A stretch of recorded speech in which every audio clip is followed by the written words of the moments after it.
पहला शामूएल 16 अध्याय उसके 1 पद में बाइबल इस प्रकार से कहती है, परमेश्वर ने शामूएल से कहा कि यिशै के घर में जाकर उनके बेटे में से एक बेटे को इस्राएल का राजा होने के लिए अभिषेक करना।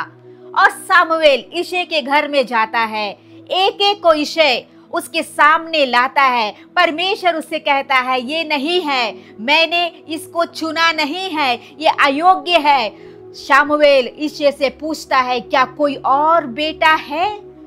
तो यिशै कहता है, एक छोटा बेटा है जो जंगल में भेड़ बकरियों को चरा रहा है। शामूएल कहता है कि तुरंत उसे बुला के लाओ, उसका इस्राएल का राजा होने के लिए उसे अभिषेक करना है। और वह तुरंत उसके बेटे को जंगल में से बुलाते हैं और वो घर आता है, पिता के सामने, भाइयों के सामने, जो कभी वो सोचा नहीं था कि जो परमेश्वर ने जो आशीषें उसके लिए रखी थी, वहां पर उसके पिता के सामने, उसके भाइयों के सामने शामूएल नबी ने इस्राएल का राजा होने के लिए दाऊद का अभिषेक किया। मेरे प्रियो, आज के प्रातः काल में मैं आपसे यही कहना चाहती हूँ, जो आशीषें प्रभु ने मुझे और आपके लिए रखी है वो आपको मिल के रहेगी, उसे कोई भी छीन नहीं सकता। आपके घर में से, आपके परिवार में से, आपके ऑफिस में से, आपके समाज में से, आपके गांव में से परमेश्वर यदि आपके लिए आशीषें रखी है तो परमेश्वर आपको दे के रहेगा।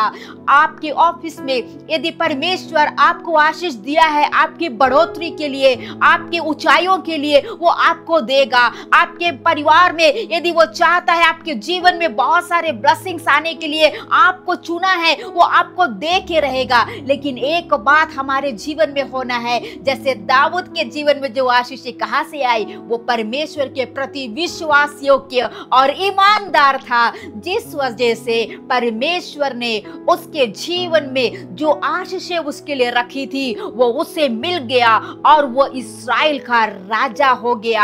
आज यदि हम ईमानदार है, परमेश्वर के प्रति वफादार है, विश्वास योग्यता के साथ जीते हैं, हमारे ऑफिस में जहां पर हमें नीचे हालातों में शायद हम होंगे, शायद बढ़ने की कोई उम्मीद नहीं होगी, हमारे परिवार में बुरे कंडीशन में होंगे, लेकिन परमेश्वर की नजर आपके ऊपर है मेरे प्रियो।